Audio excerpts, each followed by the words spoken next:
Amma səncə asandır? Baxaq, yazıb ki, sükunətli olan cisimdə deyim, üç qüvvə təsirdir.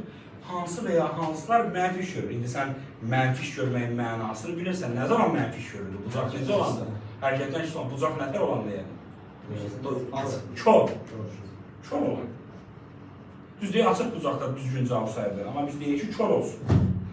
Yəni, bucaq kör olsa görülən iş nədir? Mənfidir. İndi bir dənə problem var. Qüvvələrin istiqamətini bilirəm. Amma sürətin istiqamətini bilmirəm. Nətər bilim ki, bucaq nətər? Ona görə də mən birinci deyilməliyəm.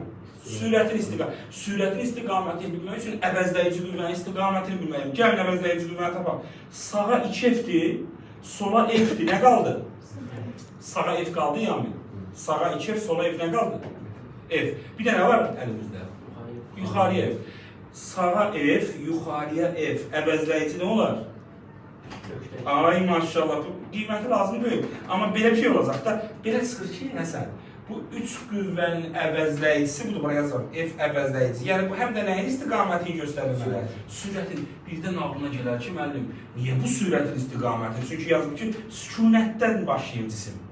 Cisim sükunətdən başlayırsa, əvəzləyici qüvvə hara doğrudursa, sürət də odur. İndi sənin üçün qərar vermə vaxtı gəldi. Qoy buranı təmizləyim, bax.